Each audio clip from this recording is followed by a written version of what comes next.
right, welcome back to the Nick and Joe Show. I am Nick, he is Joe, and we are sitting No, across I'm not, from, and no, you're not. and I am Joe, and he is Nick. That's what happens when you start doing things by rote, and it's he is Nick, and I am Joe, and I am Joe, and he is Nick. And you know, I'm not even going to bother editing that out of the podcast, Nick. I just... It's just too realistic. It's like live radio. What can you do? That's right.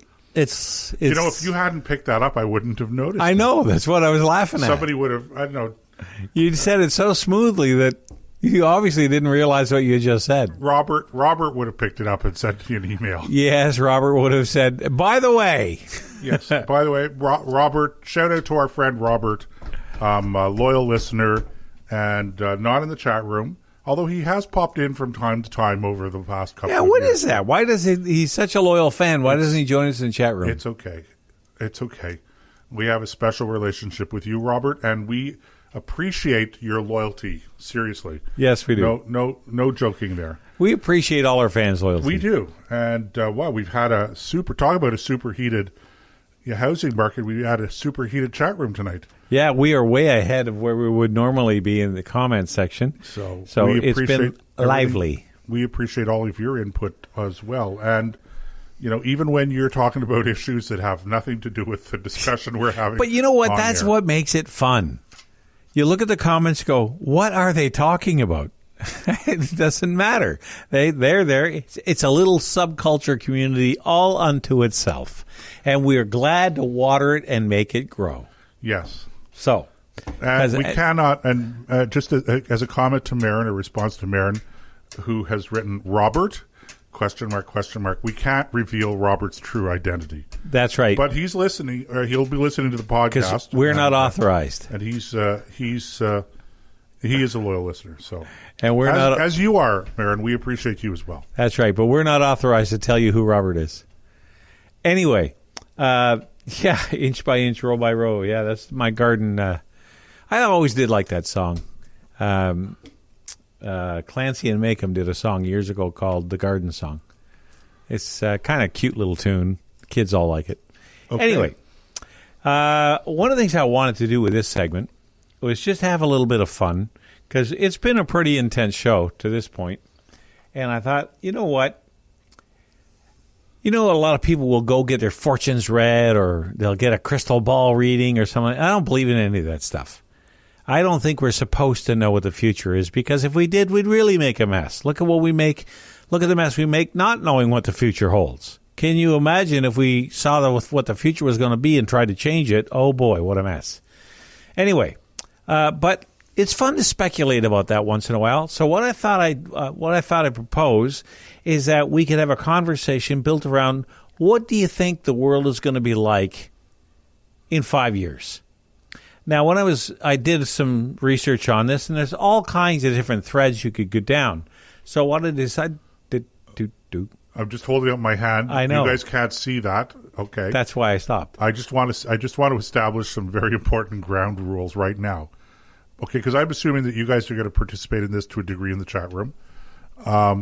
Let's agree right now that we're not going to talk about COVID. It's not on my list. No, I know that, but I mean, how can you talk about the world is going to be like without going, yeah, but are we still going to be wearing masks? I know. I'm going to think that in 5 years this will be ancient COVID. history. This was a COVID-free conversation. That's right, COVID-free conversation. Okay, so I broke it down into about 4 areas that I thought are very important. Actually 5, now that I look at it. The first area would be, what is transportation going to look like in 5 years? What about communication, sports, and what about finance, the world of finance? Well, let's start out with transportation. Sure. What? And I don't mean that so much as what we'll be driving in. No. But when you look at it overall, because transportation changes, in the very earliest days, it was horse and buggy. And then they came up with the steam locomotive, and then cars came along, and then airplanes, and ships have always been in the mix. Right. You know, so rail. Are we going to be moving around more on rail? Will private cars, because some jurisdictions have outlawed private cars by 2030. I'm thinking of California. No, they haven't. No, they have not outlawed private cars. They've outlawed the sale. Oh, the difference would be what? No, they've outlawed the sale of gasoline-powered cars or diesel or fossil fuel-powered cars. Well, all new cars sold in California starting in 2030 must be electric cars. So they're going to kill the car industry in California. Well, the car manufacturers are starting to adopt to it, but it's not free market. They're adapting to it. Sooner or later, that chicken's going to come home to roost. Anyway, but let me just jump in here and say this, okay, Nick? At least in the city of Ottawa, in 5 years, it's going to be exactly the same thing. The LRT is going to be partially finished. Okay, all right. We might have the second expansion done by then. We definitely will not be moving around by rail. Okay, not very effectively, anyway. Except the line going to the airport, the rail line going to the airport will not be done. No, it will be. You think they'll have that done? It'll be done. Well, yeah. If you go out there, I mean, I drive by the airport all the time, and they're pretty close to like the bridges now. Are over the airport parkway. Well, remember how long it took them to build the O train? So that leg of the LRT will be completed within 5 years, but nobody's going to use it. All right. Well, let's talk about. Okay. Actually, this is very interesting because a big part of transportation is going to be this online selling. How are we going to receive our goods from places like Amazon? Are they going to be in individual little delivery vehicles like they are now? Are they going to be by drone? Well, they're testing. That's a great question. And now, you've taken all of the wind out of my joking around scene. I was going to say, I think we'll probably see an increase in driverless cars. Oh, God, I hope not. Which is going to be interesting. It'll be a disaster. But, yeah, in Israel, they are experimenting fairly extensively now with drone delivery of packages. Yeah, but Israel's this big.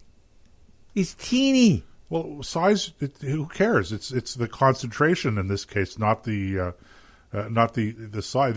You're not going to have a drone carrying a package from Toronto to Churchill, Manitoba. Okay. So what would happen is you'd have to ship it out to Churchill. So you're going to see a lot more Amazon warehouses scattered around the country. Yeah, I don't think you're going to get rid. Honestly, I think the drone thing is going to be interesting. I don't know whether it's going to take off or not. But har, aren't you funny? Yeah, I didn't mean anything like that. Okay, I didn't mean anything by that. That's another one of those things that I said it and it went right over my own head. I think Amazon and online orders and deliveries are going to continue.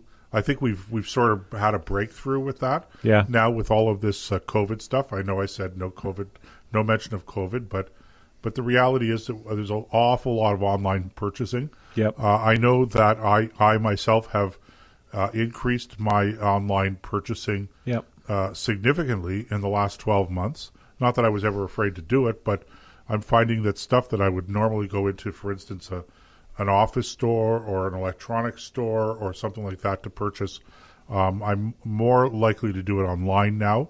And I think given the incredible convenience of having stuff just delivered to the door and not having to walk 10 miles in a big box store, that I think that I'd be really surprised, speaking for myself, if I go back to the way it was before.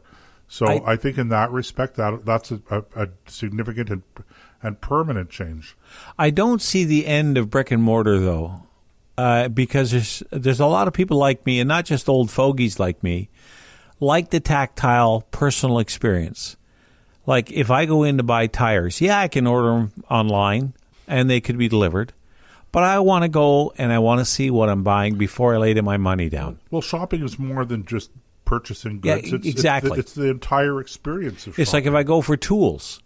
I'm looking at, let's say, a 3/4-inch wrench, and there's 3 different manufacturers. Well, each one makes that wrench a little bit differently. Right. Snap-on versus Gray versus Craftsman. I'm just picking 3 brands off the top of my head. Which one suits me? Well, what about price point? I want to feel it in my hand. Okay. And same thing with if you go to a store like Cabela's. I mean, if I'm buying a fly rod, I want to pick that rod up, feel the balance in my hand. I'm not going to order that online. And I think there's going to be there's certainly going to be some of that, but I don't see the death of the retail store because of this move towards Amazon. I think it's going to change. There's no doubt about that. But what it's going to look like, I can't tell you, but I do know there will be some form of physical place where people work. Okay, so I agree with you. I don't think that the retail store is going to die. But here's an interesting question. And again, I put this to our listeners in the chat room as well. What do you think the ultimate impact of online purchasing and delivery, like Amazon or eBay or any of the other platforms, what do you think is going to be the impact? Who's going to be hit hardest? The big box stores or the smaller sort of main street retailers? That's a good question. We'll have to see what their answer is. Well, what's your answer, Nick? I think it's going to be the smaller retailers because they're going to have to be faster and more nimble on their feet to keep the client base. Big stores like the big box stores, they're already thinking down 5, 10, 15 years down the road about what their business model is going to look like. But the mom and pop stores downtown, like your barber or your, somebody you go into the hobby shop or the bait and tackle shop, they're not thinking that way. They're just trying to make ends meet day to day. So they're going to get caught up in this. And if they're not nimble enough to incorporate the new trends in business, including ways to pay and things like that, then they're going to be in trouble. And I think that car dealerships are going to have the same problem because talk about a tactile experience when you buy them. And I do know people buy cars over the net, right? But the bulk of us still go to a car dealership to sit in the car, test drive it, even though the thing's brand new and there's not that much difference anymore between the makes and models. Wide variety. It's just what feature comes in what package. The quality is high enough now. As much as I don't like Fords as an example, there's not much difference between a Ford and a Dodge. And the only truck to pick, of course, is the Chevy. Everybody knows the Chevy's a truck for you. So anyway, but I think that's going to be the way that shakes out. And who knows? Something could come along and throw a wrench in all of this, and it's going to look dramatically different. I hate to say it, but look what COVID did. Okay, so let's move on from transportation to communication. Sure. Okay, what does communication look like 5 years from now? I think you're going to see an evolution. First of all, I think you're going to have a breakthrough at some point with battery technology. And I don't mean the big honking batteries for cars. I'm talking about for cell phones and for laptops and things like that. You're going to have, instead of a cell phone, you might have a pair of glasses. Just plain plastic glasses you put up and with a head-up display that'll answer the phone, you can read text messages, and you don't have to carry this thing. Because how many times has somebody dropped one of these in a lake or in a puddle or lost it in the washing machine or something bad happened to it? Right? Now, same thing can happen to glasses, but most people who wear glasses on a regular basis are really, pardon the phrase, anal about where are my glasses. I wear reading glasses, and I have about 4 pair. And when I want them, I can't find any of them. I've noticed. Yeah, well, I brought a pair tonight. So the point is, I think that you're going to see the trend in that is going to be into more micro technology and in different forms. Maybe it'll look like a wristwatch. Now, well, you can already do telephone calls from your wristwatch. Beam me up, Scotty. There's no intelligent life down here.